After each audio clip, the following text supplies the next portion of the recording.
우리 교회의 상징, 크리스찬의 상징은 십자가죠. 그래서 어느 교회를 가든지 저렇게 십자가가 있습니다. 왜 이 십자가를 우리가 이렇게 중요하게 생각하고 복이라고 말할까요? 예수를 믿으면서 한번 진지하게 생각해 보신 적이 있으신가요?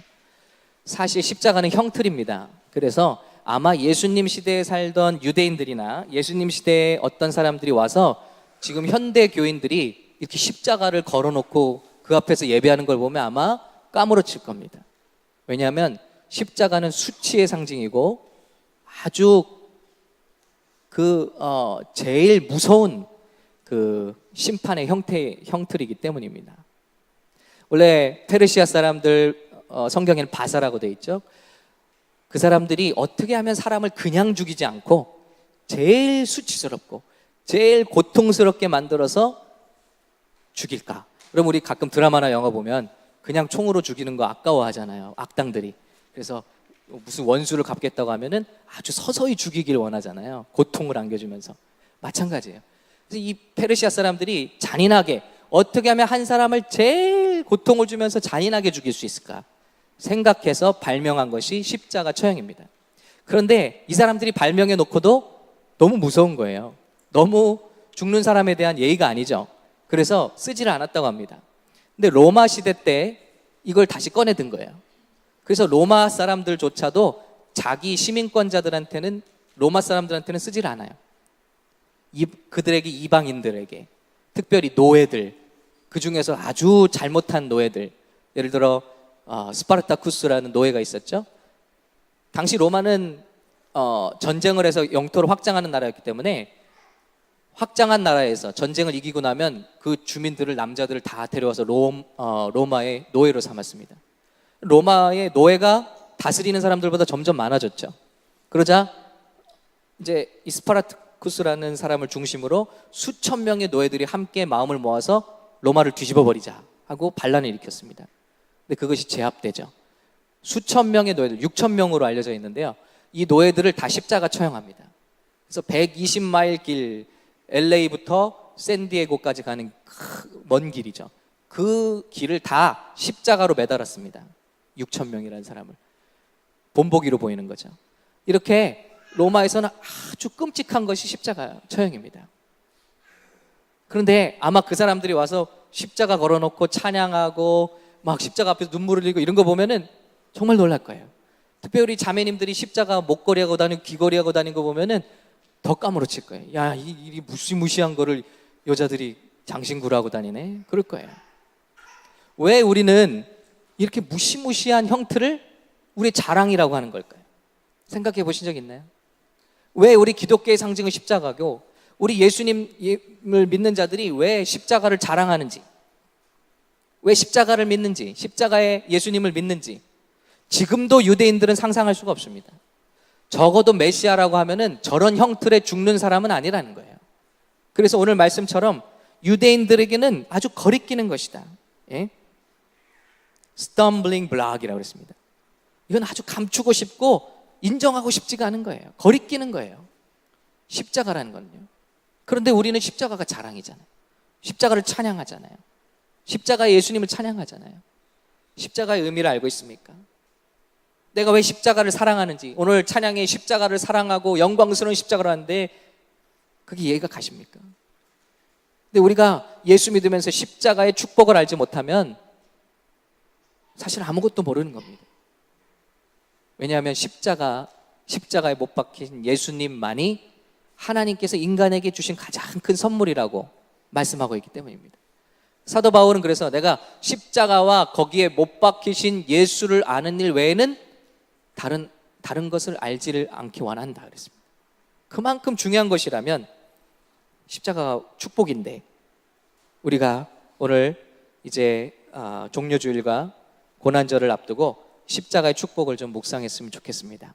여러 가지 십자가에 대한 여러 가지 말씀들이 있겠죠. 그런데 저는 오늘 예수님께서 십자가에서 달려 돌아가시면서 짧게 내뱉으신 7마디의 말씀, 가상칠언이라고 그러죠. 이 말씀을 중심으로 십자가의 의미를 생각해 보겠습니다. 왜냐하면 사람이 죽을 때 하는 말이 진실되지 않겠습니까?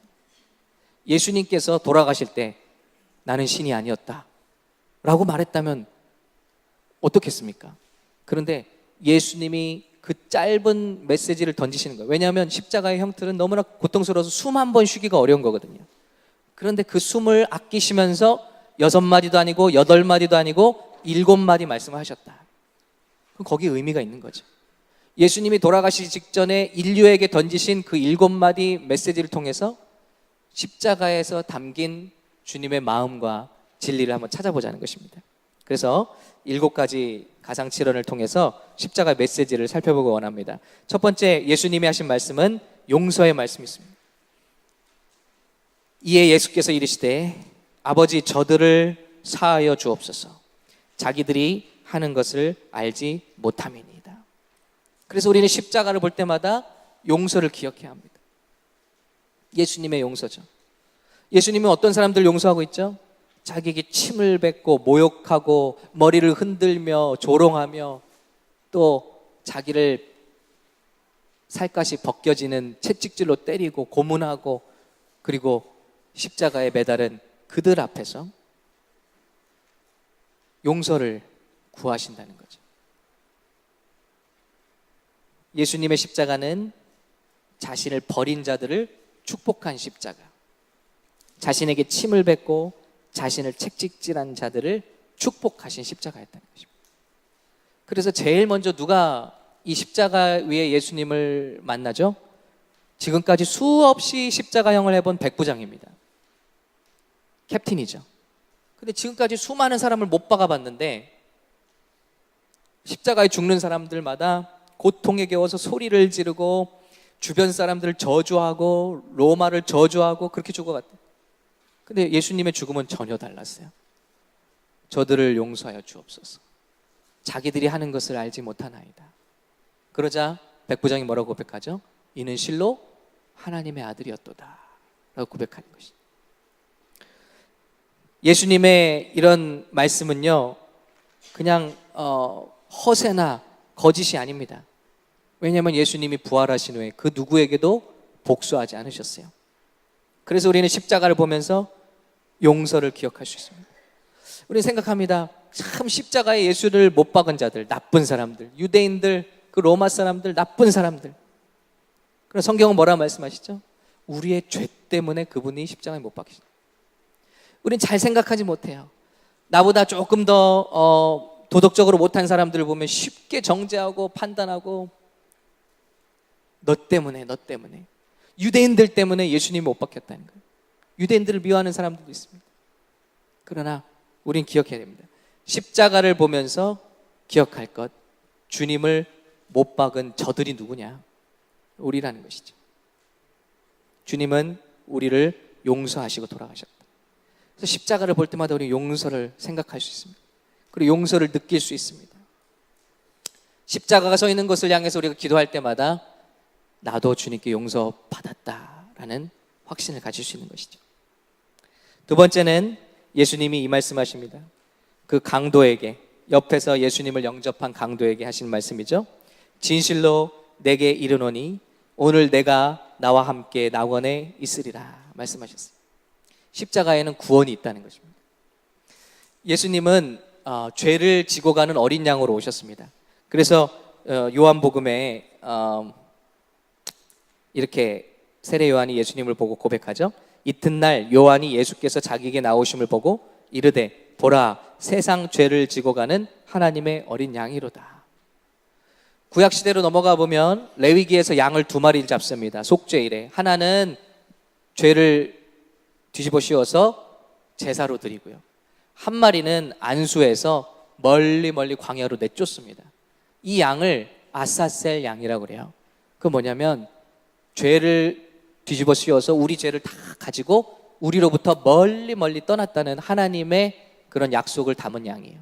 그런데 유대인들의 전승에 의하면 이 양을 쫓아가서 그냥 버리는 게 아니라 쫓아가서 절벽에서 그 양을 굴러떨어 죽였다고 그래요. 예수님이 바로 그 양이셨다는 거예요. 저와 여러분의 모든 죄짐을 뒤집어 쓰시고 성 밖으로 나가셔서 그 형틀에서 돌아가셨다. 그래서 히브리서를 보면 이는 죄를 위한 짐승의 피는 대제사장이 가지고 성소에 들어가고 그 육체는 영문 밖에서 불사름이라. 예수님은 이스라엘의 지도자들이 성 안에서 못 박는 걸 원치 않아요. 예수님 저주예요, 저주. 그건 저주라고 생각해요. 십자가는 저주의 상징입니다. 그렇기 때문에 예수님은 성 밖에 가서 버림당하신 거예요. 골고다 언덕에서 못 박히신 거예요. 그런데 이스라엘의 성문 밖에는 누가 삽니까? 나병 환자들이 모여 삽니다. 가난한 자들이 있습니다. 강도들이 있습니다. 소외된 자들이 있습니다. 그리고 이방인들이 살고 있다는 거예요. 그런데 거기서 예수님이 못 박히신다. 그러면서 강도를 구원하신다는 거예요. 그럼 그 예수님의 십자가를 볼 때 우리가 뭘 느낄 수 있죠? 아, 그 은혜 때문에 나 같은 이방인이 구원받았다는 것입니다. 내가 당연히 은혜 받을 만한 그 무엇이 있어서 구원받은 것이 아니라 예수님의 그 십자가, 영문 밖의 십자가, 영어로 보면 out of camp라고 되어 있습니다. outside the camp. 예수님의 십자가가 성문 밖에, 성전 밖에 세워졌기 때문에 강도를 제일 먼저 구원하셨어요. 강도 같은 나, 그리고 이방인이었던 나, 주님과 상관없던 나, 구원과 가장 거리가 멀어 보이는 그 나를 주님이 찾아오셨다는 거예요. 십자가를 보면서 우리를 찾아오신 예수님을 생각할 수 있습니다. 구원을 생각할 수 있죠. 세 번째, 예수님이 그 어려운 순간 한숨 한숨을 쉬시면서 세 번째 내뱉으신 말씀이 이것입니다. 여자여 보소서 아들이니이다. 당신을 향해서 한 말이 아니에요. 저도 몰랐을 때는 성경을 읽으면서 저 여기 못 바뀌었습니다. 여자여 보소서 내가 당신의 아들입니다. 이런 줄 알았어요. 그런데 아니더라고요. 요한에게 하신 말씀이에요. 여자여 보소서 이제는 당신의 아들이다. 제자 요한이 이제부터는 당신의 아들이 될 거라는 거예요. 그리고 요한에게 뭐라고 말씀하시죠? 보라 내 어머니라. 우리가 보면요, 예수님은 우주 역사상, 인류 역사상 제일 위대한 일을 지금 하고 계신 거예요. 그건 우리의 죄를 쓰시고 죽으시는 순간이죠. 근데 이 순간에 예수님이 하시는 말씀을 보세요. 홀로 남겨지는 어머니를 책임지고 계신 거죠. 이제는 네가 모셔야 된다. 내 어머니다. 그리고 당신의 아들입니다. 십자가 아래서 관계가 만들어지다. 십자가 아래서 책임지는 사랑이 실현되고 있다는 것이죠. 우리는 얼마나 잘못된 신앙으로 예수님을 쫓는지 모릅니다. 예수만 잘 믿으면 되고, 죄를 지었어도, 가정에서 어떻게 했어도, 자녀에게 어떻게 했어도, 부모에게 어떻게 했어도, 회사에서 어떻게 했어도 주일날 가서 회개하고 죄 용서만 받으면 천국에 가면 되는 것. 어떻게 가든 천국에만 가고 어떻게 가든 죄 용서만 받으면 다 괜찮다고 우리는 쉽게 복음을 가르쳐 왔습니다. 그렇게 믿어왔습니다. 그런데 예수님은 이 가장 놀라운 죄 사함의 순간에도 인간적인 도리를 다하고 계신 거예요. 이번에 구약 통독을 마쳤습니다. 그런데 그러면서 제가 깨달은 거 큰 거 한 가지가 있는데, 예배 잘 드리는 게 절대 하나님을 잘 섬기는 게 아니더라는 거예요. 예배만 잘 드리는 게. 주님은 삶의 예배를 바라고 계신다. 대선지자들, 소선지서들 다 말씀하신 공통점이 뭐냐면 하나님이 괴로우시다는 거예요. 우리가 어떻게 하나님을 괴롭게 했습니까? 그랬더니 삶에 드리는 삶에서 실패했다. 세상의 리더들은 뇌물 때문에 재판을 한다. 정치가들이 뇌물을 바란다는 것이죠. 재판장들이 뇌물을 바란다는 것이죠. 부자들은 없는 자들의 머리 위에 있는 먼지 하나까지도 탐을 낸다. 그래서 가난한 자들과 있는 자들의 그런 차이가 너무나 크고 그 원성이 들린다는 것이죠.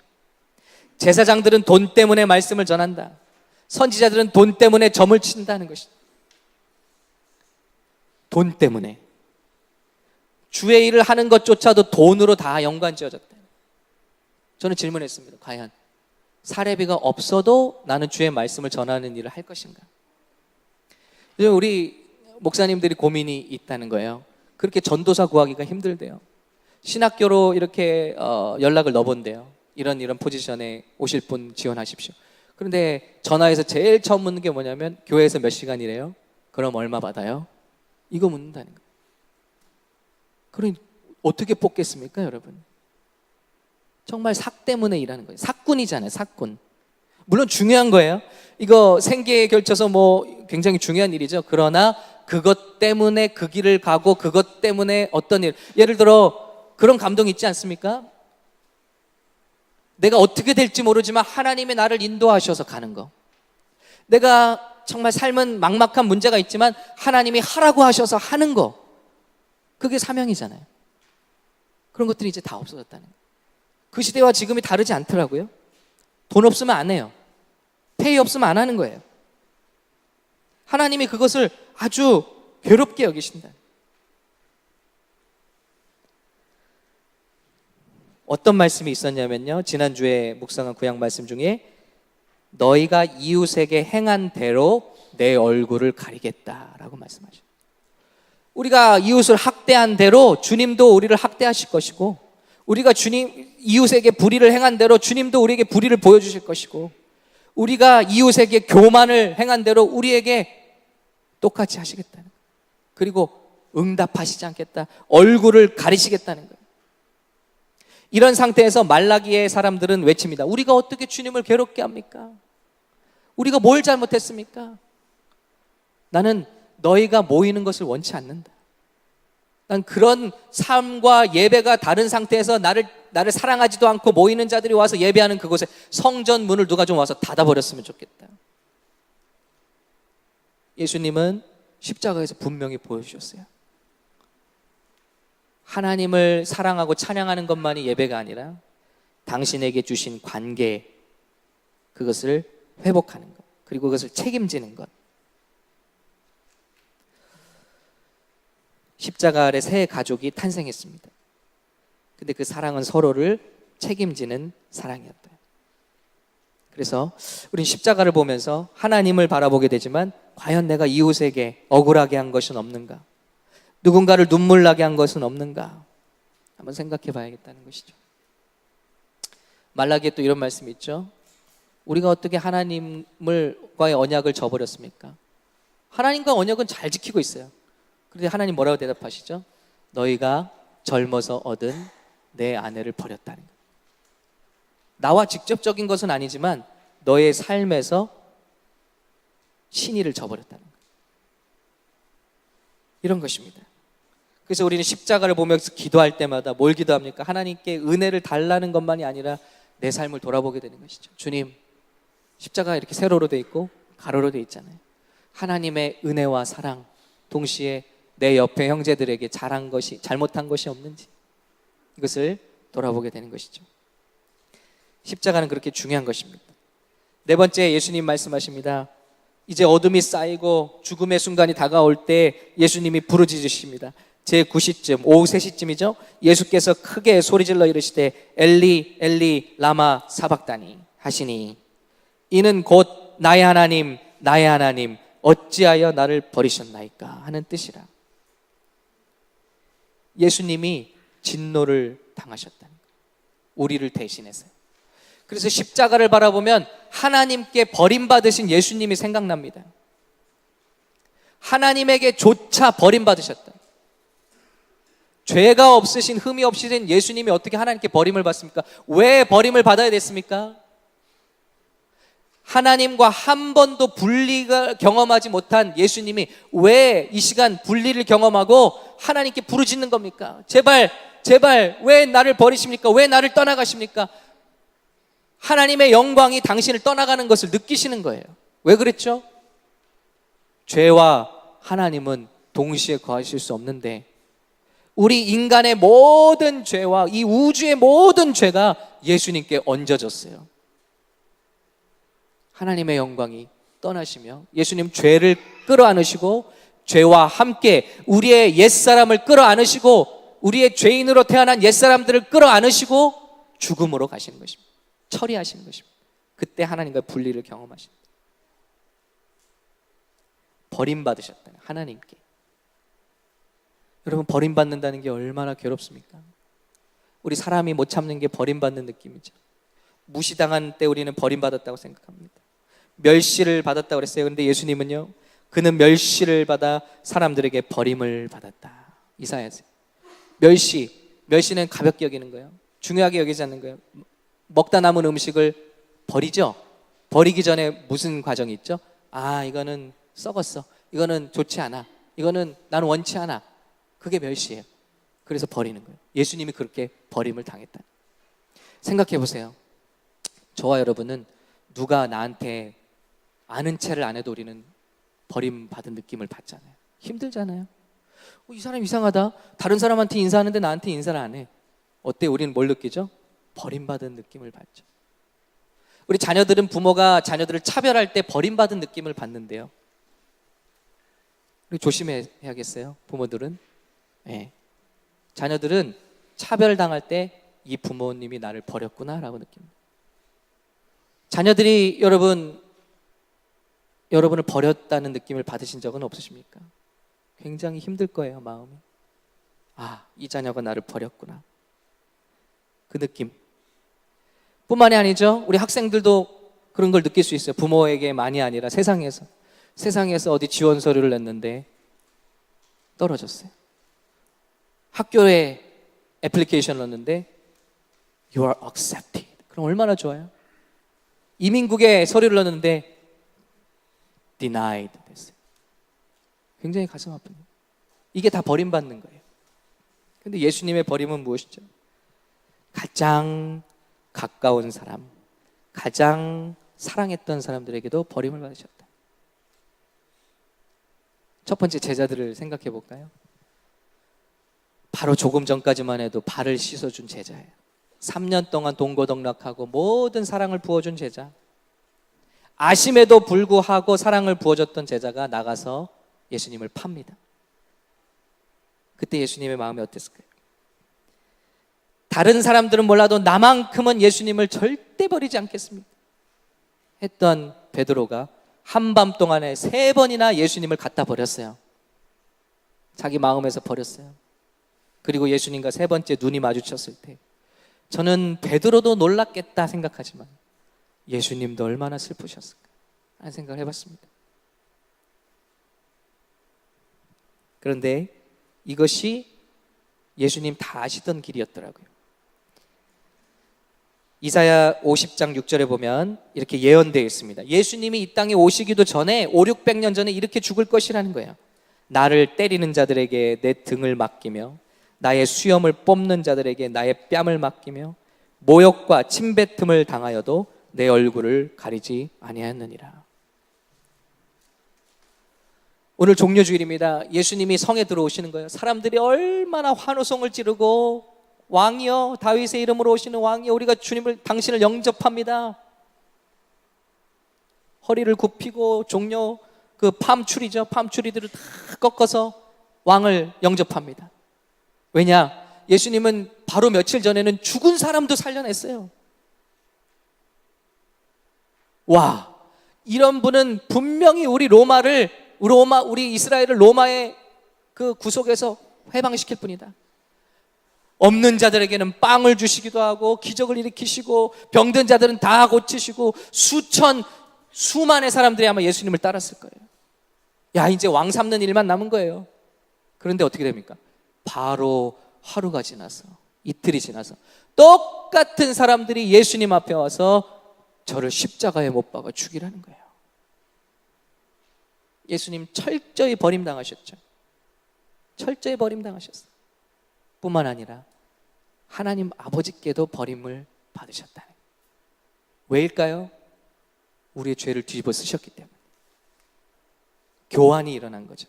우리에게는 하나님의 자리에 있던 의와 영광을 옷 입혀주시고, 당신은 있던 옷도 벗김을 당하고 홍포를 입혔다가 또다시 고문할 때는 홍포를 벗기고 또다시 옷을 입히면서 머리를 때리며 욕하고 머리를 흔들며 예수를 모욕하고 침뱉고 수염을 뽑고 모욕과 침뱉음을 당했다는 거예요. 그래서 십자가를 바라볼 때 우리 뭘 발견합니까? 버림당하는 게 뭔지를 제대로 아시는 우리 주님을 우리가 발견한다는 것이죠. 우리는 이 땅에 살면서 반드시 버림을 경험합니다. 버림당함을 경험합니다. 근데 여러분, 블레임할 수 없습니다. 우리 예수님을 바라보면 이 세상에 어떤 버림보다 큰 버림을 당하신 분이 계시거든요. 어떤 사람들은 버림당해서 계속 인생을 남을 원망하면서 삽니다. 안타까운 것이죠. 근데 우리 십자가를 보면 어떤 버림을 당한 사람도 다시 일어날 수 있는 힘과 용기를 얻게 될 줄로 믿습니다. 이 자리에 계신 여러분들, 어떤 사람들에게는 자녀, 어떤 사람에게는 동료, 그렇게 믿었던 어떤 가족, 그렇게 믿었던 성도, 어떤 분들은 영적 리더에게 버림당하신 분도 있을 거예요. 우리가 십자가를 볼 때 느끼는 것이 무엇입니까? 바로 그 어떤 버림당함보다 더 큰 버림당하신 예수님이 우리에게 두 팔 벌려서 말씀하고 계시다는 거예요. 너의 그 아픔과 상처는 내가 짊어졌고, 그리고 너에게 나의 영광과 의를 선물한다. 그럼 그 십자가를 보면서 회복되시는 한 주간이 되시기를 예수님으로 간절히 축복합니다. 다섯 번째, 예수님이 말씀하십니다. 목마르다는 게 외마디 외침이죠. 예수님은요, 이미 십자가를 지기 전에 3시간을 끌려오셨어요. 십자가 지고요. 근데 십자가의 무게를 보니까 십자가 가로 세로 다 하면 150kg 정도 된다고 하고요. 보통 이 당시에 그냥 가로 막대기만 주로 지고 가게 했대요. 근데 예수님이 3시간가량을 가서 지신 거예요. 피투성이가 돼서 그로기 상태에서 두들겨 맞으셨잖아요. 살갗이 찢겨 나가도록 채찍에 맞으셨잖아요. 그런 상태에서 가로막대를 지고, 가로막대가 얼마냐? 30kg에서 60kg까지 간대요. 그럼 그로기 상태에서 저 같은 사람 하나를 등에다 지고 3시간을 가신 거예요. 그리고 그 십자가에 대못을 맞으시고 6시간 동안 매달려 계셨대요. 그러면요, 왜 십자가가 무섭냐면 이게 사람이 죽지는 않으면서 최악의 고통을 경험한다. 온몸의 모든 피와 수분이 다 빠져나가잖아요. 그러면서 극심한 목마름을 경험하는데, 여러분 너무나 운동하거나 어디를 갔을 때 너무나 목마른데 물을 마시지 못해 보신 경험이 있으신가요? 저는 이스라엘 사람들이 3일 동안 목마른 것을 충분히 이해합니다. 하나님 막 원망했던 거 이해가 가요. 이거 우리가 쉽게 아유 저 사람들 믿음도 없네 그럴 수 있는 게 아니에요. 그 목마름이라는 거는요, 인간에게 너무나 큰 고통입니다. 예수님은 한숨 한숨을 내쉴 때마다 십자가의 모든 체중이 이제는 몸에 있는 게 아니라 여기 못 박힌 것에 매달려 있는 거예요. 그런 과정에서 외과적으로는요, 이게 숨을 쉴 수 있는 근육을 다 쓸 수가 없대요. 이렇게 매달린 상태에서. 그러니까 한 번 숨을 쉴 때 온 힘을 다해서 껄떡껄떡 그렇게 해야만 살 수 있는 것이 십자가 처형이라는 거예요. 몸의 모든 피와 물이 빠져나간 상태에서 타는 듯이 목마른 가운데서 그 혀가 뒤로 말려간다는 거예요. 숨을 쉬기 위해서는 이걸 또 뱉어내고. 모르겠어요. 누가 이런 고통을 당할 수 있는지. 6시간 동안요. 더군다나 로마 군병들이 그 포도주를 적셔서 너무나 괴로운 것을 이해하기 때문에 예수님의 입에 갖다 대셨지만, 예수님은 마취제 성분이 들어있는 그것을 받지 않으셨다. 고통을 다 끝까지 느끼시고 돌아가셨다는 거예요. 왜 그러셨을까요? 왜 이 목마르다는 말씀이 중요할까요? 주님은 우리가 느낄 수 있는 그 고통을 아신다는 것입니다. 히브리서 4장 15절에 이렇게 말씀하십니다. 우리에게 있는 대제사장은 우리 연약함을 체휼하지 아니하는 자가 아니라. 체휼이라는 게 뭡니까? 몸으로 겪어봐서 아신다. 영어로는 empathize라고 되어 있는데 compassion이랑은 다른 겁니다. empathy라는 것은요, 내가 겪어봐서 느끼는 거예요. 동감하는 거예요. compassion은 동정입니다. 근데 empathy는 내가 아는 거예요. 그 예수님을 우리가 알기 때문에 십자가를 볼 때마다 위로를 받게 되는 것이죠. 제가 수능 시험에서 고3 때 떨어졌을 때 큰 충격에 빠졌습니다. 저는 그래도 공부라는 영역에서는 제가 예상한 점수를 항상 받았어요. 그리고 수능도 보고 나서 채점을 했고 제 모의고사 평균대로 비슷하게 나왔습니다. 예상을 하고 있었어요. 그리 잘 본 건 아니었지만 내가 예상한 게 있었어요. 그런데 여러분, 시험 답안지를 딱 봤는데, 한 달 뒤에 받았는데 15점이 떨어져 있었어요. 저는 그 순간 우주가 다 멈춘 것 같은 느낌이었어요. 도저히 감당이 안 됐어요. 그때 제가 제 인생에서 경험할 수 있는 가장 큰 고통을 겪었어요. 어떤 사람도 위로가 안 되더라고요. 같이 시골에는 서울대 반, 연고대 반이 있잖아요. 그 반에서 같이 공부한 친구들, 야, 기정아 어떡하냐, 너 진짜 안 됐다. 그래도 재수해라. 너무 떨어졌으니까. 그래, 내년에 좋은 대학 가라. 여러분, 지들은 잘 봐놓고, 저를 위로하는데 위로가 하나도 안 되더라고요. 미친 듯이 성적을 받고요. 학교가 끝나지도 않았는데 자전거를 타고 그냥 집으로 막 달렸어요. 미친 듯이. 눈물이 막 흐르고 견딜 수가 없었어요. 인생 살다 보면 그건 아무것도 아닌데, 그죠? 그거 진짜 아무것도 아닌데. 근데 세상이 멈춰버린 것만 같았어요. 위로가 안 됐어요. 근데 형님이 군대에서 휴가를 나오셔서 저한테 툭 하시는 거예요. 야, 재수 갖고 뭘 그래? 그러시는 거예요. 왜냐면 형님은 재수, 삼수, 사수, 장수를 하고 계신 분이었거든요. 근데 그 형님이, 야, 재수 갖고 뭘 그래? 재수는 필수야. 근데 마음이 위로가 탁 되더라고요. 그게 아닐까. 겪어본 사람, 아파본 사람, 동일한 길을 걸어간 사람, 그 사람이 우리에게 목마르다, 이 한마디가 우리의 모든 인생의 고통과 목마름과 아픔을 임파티 한다는 것을 십자가를 보면서 느낄 수 있는 게 아니냐는 것입니다. 우리의 영혼을 위해서는 그저 십자가에서 깨끗하게 죽으셔도 돼요. 근데 예수님은 예정에도 없었던 매를 맞으시고, 그리고 채찍질에 맞으셨습니다. 왜 그러셨는가? 이사야서에 말씀하시기를, 그가 찔림은 우리의 허물 때문이고 그가 상함은 우리의 죄악 때문이라. 그가 징계를 받음으로 우리는 평화를 누리고 그가 채찍에 맞음으로 우리는 나음을 받았도다. 우리 아픔을 다 공감하시기 위해서, 그리고 우리에게는 치유를 주시기 위해서 주님이 껴안으셨다는 거예요. 그러므로 우리 십자가를 볼 때 우리는 참 위로를 받게 되는 줄로 믿습니다.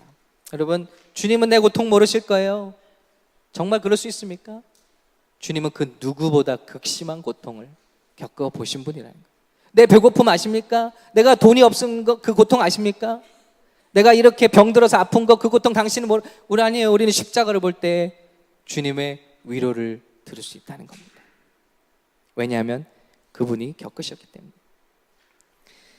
여섯 번째, 우리 예수님 말씀하십니다. It is finished. 다 이루었다는 거예요. 뭘 이루셨을까요? 아담의 때로부터 계획하신 인류 구원의 계획, 하나님의 계획이 이루어졌다는 거예요. 구약에 수백 번 이상 약속된 하나님의 인류 구원의 뜻이 온전히 성취되었고, 예수님의 중구름으로 말미암아 모든 사망 권세가 깨져버렸다는 거예요. 모든 죄를 사하시고 우리를 거스르고 불리하게 하는 법조문으로 쓴 증서를 지우시고 제하여 버리사 십자가에 못 박으시고 통치자들과 권세들을 무력화하여 드러내어 구경거리로 삼으시고 십자가로 그들을 이기셨느니라. 여러분, 이 마지막 말씀 한번 같이 읽어볼까요? 시작. 통치자들과 권세들을 무력화하여 드러내어 구경거리로 삼으시고 십자가로 그들을 이기셨느니라. 우리를 괴롭히는 모든 이 세상의 권세와 힘과 공중의 권세 잡은 자들을 다 영어로 보면 disarm 해버렸다, 무장 해제해버렸다는 거예요. 이게 십자가의 능력입니다. 여러분, 우리의 죄와 고통과 아픔만 가져가신 것이 십자가 아니라 주님께서는 이 세상에서 승리를 주셨다는 거예요. 이 세상의 어떤 권세와 힘 앞에서 주님 그것을 꺾어버리셨다는 거예요. 십자가에서 다 이기셨다는 거예요. 그러므로 이 십자가를 마음에 품고 믿는 사람들은 이 세상의 권세를 이긴다는 것입니다. 할렐루야. 어떤 중독, 어떤 죄의 힘, 또 십자가 앞에서는 무너집니다. 어떤 귀신의 힘, 어떤 악한 영의 힘들도 십자가를 이길 수는 없다. 다 이루셨기 때문에, 다 끝내버리셨기 때문에 It is finished. 십자가에 승리가 있습니다. 그럼 우리 십자가를 보면서 뭘 기억하는 거죠? 하나님의 승리를 내 승리로 기도하는 겁니다. 주님께서 십자가에서 이기시지 않았습니까? 기도하다 보면 정말 이게 변화될 수 있습니까? 이런 사람도 변화될 수 있습니까? 이런 자녀들도 변화될 수 있습니까? 십자가를 바라보세요. 십자가에서 주님은 이 세상을 이기셨다. 그것이 나에게 약속된 하나님의 약속이고 축복이라는 것을 믿으시기를 예수님의 이름으로 축복합니다. 그러므로 이길 수 있는 겁니다. 그러므로 이길 수 있는 겁니다. 십자가를 바라보는 자는 이길 수 있는 겁니다. 십자가의 승리가 있기 때문입니다. 마지막으로 예수님 말씀하시죠. 다 같이 혹시 이 말씀 없겠죠? 아버지여 내 영혼을 아버지 손에 부탁하나이다. 이 말씀은 뭘까요? 예수님이 이 말씀하실까요? 우리에게 돌아갈 곳이 있다는 것을 알려주시는 거예요. 내가 이렇게 십자가에 죽으면 끝이 아니라는 거예요. 내가 하나님의 아버지의 보내심을 받아서 이 땅에 온 것처럼 아버지 내 영혼을 부탁하나이다. 내 영혼이 돌아간다는 거예요. 주님께로 간다는 겁니다. 본래 오신 곳으로 가시는 확신이 있으신 겁니다. 이 말씀은, 이 십자가는 우리에게 어떤 위로를 줄까요? 우리가 이 세상 문제가 끝이 아니라 영원한 세계가 우리 앞에 기다리고 있다는 거예요. 십자가를 볼 때마다 우리는 이 세상을 보는 게 아니라 그 십자가에서 하늘나라를 보신 예수님을 따라서 우리도 그 영원한 세계를 본다는 것입니다. 이게 십자가의 능력이에요. 이게 십자가의 파워예요. 이것을 바라보는 사람들은 눈에 보이는 것 때문에 아웅다웅하지 않습니다. 성도와 원수가 되지 않습니다. 왜냐하면 내게는 더 먼 미래가 있기 때문에, 더 큰 영광이 나를 기다렸기 때문에. 우리 사랑 집사님 처녀로 결혼해서 이제 아기 낳았을 때 얼마나 두려워했어요? 내가 기억해요. 네? 첫 아기 낳을 때 두려워했단 말이야. 그런데 우리 엄마들은 담담히 가더라고. 그 참 엄마들이 위대한 거죠. 아기 낳으러 가요. 경험해보지 못했으니까 그나마 덤덤하게 가는 거죠. 엄마들이 왜 아기를 낳죠? 굉장히 목숨이 왔다 갔다 하는 과정이잖아요, 사실은. 지금은 의술이 잘 발달했으니까 너무나 좋은 병원에서 그런 일들 겪지만 자기 목숨이 왔다 갔다 하는 무서운 일이잖아요. 그런데 왜 아기를 그렇게 잘 낳을까요? 생명이 있기 때문이죠. 그것을 바라보기 때문이죠. 그래서 2년 뒤면 또 있고 아기를 또 낳는 거잖아요. 예? 알고 나면은 더 무섭다고 그러죠. 롤러코스터도 그러잖아요. 모르고 타면은 차라리 괜찮은데 맨 앞에 타면 더 무섭죠. 왜냐면 이제 떨어질 때가 오는 거예요. 그럼에도 예수님은 가셨어요. 왜냐하면 이게 끝이 아닌 걸 믿으셨기 때문에. 빌립보서 3장 히브리서 12장 2절에 보면요, 믿음의 주여 또 온전하게 하시는 이인 예수를 바라보자. 그는 그 앞에 있는 기쁨을 위하여 십자가 참으셨다. 이 십자가를 통해서 구원받을 저와 여러분을 보셨다는 거예요. 영혼을 보셨다. 미래를 보셨다는 거예요. 수천 년 뒤에까지 은혜 받고 구원받을 영혼들을 보셨다. 사도 바울은 왜 일한다고 그러죠? 빌립보서 3장 10절부터 내가 그리스도와 그 부활의 권능과 그 고난에 참여함을 알고자 하여 그의 죽으심을 본받아 어떻게 해서든지 죽은 자 가운데서 부활에 이르려 하노니 내가 이미 얻었다함도 아니요 온전히 이루었다함도 아니라. 같이 읽을까요? 시작. 오직 내가 그리스도 예수께 잡힌 바 된 그것을 잡으려고 표대를 향하여 그리스도 예수 안에서 하나님이 위에서 부르신 부름의 상을 위하여 달려가노라. 사도 바울이 일한 이유가 뭐라고요? 부르심의 상, 하늘나라에서 받게 될 그 상, 주님의 영광스러운 그 영광. 십자가는 더 이상 죽음이 아니라 수천 년 뒤에는 하나님의 영광의 상징이 되어버린 것입니다. 구원의 상징이 되어버린 것입니다. 바울은 이것을 봤다는 거예요. 그 십자가 아래, 그늘 안에 구원받을 수많은 영혼, 그로 말미암아 하나님의 상급. 오늘 일부 예배가 끝났는데 한 집사님이 오셨어요. 그리고 기도해달라 하셔요. 이제 60 몇 세에 은퇴하기를 원하시는데 정말 하나님께 한번 드려보기를 원한다니. 인생에 지금까지 한번 드려보지를 못했다. 한 10년은 우리 삶을 하나님의 영광 위해서 한번 드려보고 싶다니까. 그래서 여러 가지 리미테이션이 있고 지금 1차적으로 교회가 너무나 먼데 교회 옆으로 올 수 있도록 기도를 부탁한다니.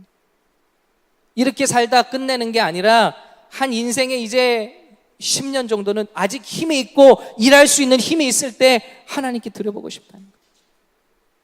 뭘 보는 겁니까? 오늘날 많은 사람들이 예수를 잘 믿어서 복을 많이 받아서 많이 쌓아놓고 자녀들에게도 물려주고 세계 여행도 다 다니고 은퇴한 후에도 걱정 없이 살 것을 걱정하는 가운데 이분은 은퇴만 하면 10년을 주님을 위해서 한번 달려보고 싶다는 거예요. 너무 감동되었어요. 집사님, 이번 주 내내 특별히 기도할게요. 하나님 얼마나 기뻐하실까요? 여러분, 우리는 정말 십자가를 보면서 영원한 나라 상급을 생각하고 있습니까? 예수님이 십자가 달게 지신 이유는 그 기쁨을 보고 있었다는 거예요. 보는 게 다르셨다는 거예요. 십자가를 볼 때 영혼을 봐야 합니다. 우리는 십자가를 볼 때 eternity, 영혼을 봐야 돼요. 십자가를 볼 때 prize, 상급을 봐야 돼요.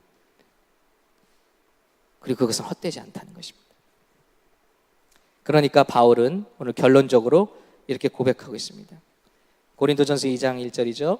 형제들아, 내가 너희에게 나아가 하나님의 증거를 전할 때 말과 지혜의 아름다운 것으로 아니하였나니. 고린도 교회 세울 때 이렇게 세웠다는 거예요. 내가 너희 중에 예수 그리스도와 그의 십자가에 못 박히신 것 외에는 아무것도 알지 아니하기로 작정하였습니다. 십자가가 제일 고상하다. 십자가가 제일 위대하다는 거예요. 십자가가 제일 영광스럽다는 것입니다. 십자가의 도가 멸망당하는 자들에게 미련한 것일지 몰라도 구원을 받는 우리에게는 하나님의 능력이라. 여러분, 저와 여러분 예수를 믿으며 뭘 바라보고 있습니까? 특별히 이번 한 주는 고난주간 특별 새벽 기도입니다. 십자가를 다시 한번 바라보면 어떻겠습니까? 오늘 7가지 약속이 있는데 이 약속과 이 영광을 바라보며 우리 십자가를 다시 한번 우리 품속에 회복하면 어떻겠습니까? 내가 평생 예수를 믿었지만 십자가의 복에 대해서 한번 얘기해달라 그러면 나도 모르겠는데 십자가가 왜 교회의 상징인지, 그저 드라큘라가 무서워하는 그런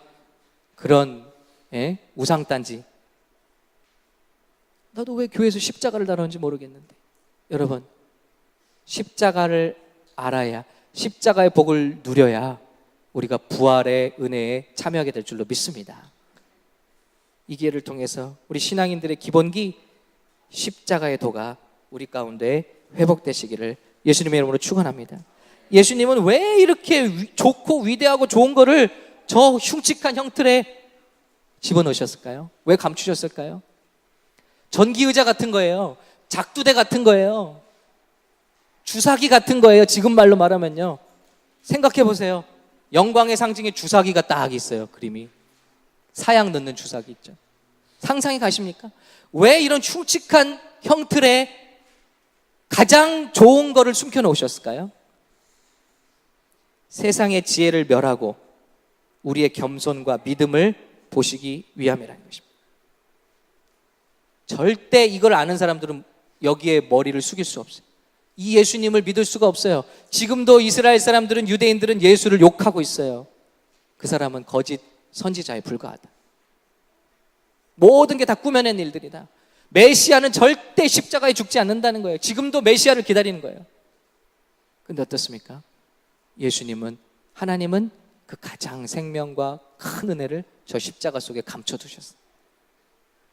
누구든지 이것을 믿기만 하면, 마음속에 영접하기만 하면 이 오늘 말씀 나눈 모든 축복이 여러분의 것이 되는 것입니다. 영접하는 자, 곧 그 이름을 믿는 자들에게는 하나님의 자녀가 되는 권세를 주셨다 그랬습니다. 돈으로 사는 것도 아니고 선행으로 되는 것도 아니라 오직 이 엄청난 죄인의 형틀 십자가 안에 하나님의 감추신 약속을 믿는 마음으로 바라보는 그 사람들은 구원을 얻으며 치유를 얻으며 회복을 얻으며 위로와 용기를 얻으며 이 세상을 승리하고 본향에 갔을 때 하나님의 귀한 상 받는 곳에 서게 될 줄로 믿습니다. 우리 저와 여러분 샘물교회가 이런 주님의 십자가의 복을 누리는 교회가 되시기를, 행복하시기를 예수님의 이름으로 축복합니다.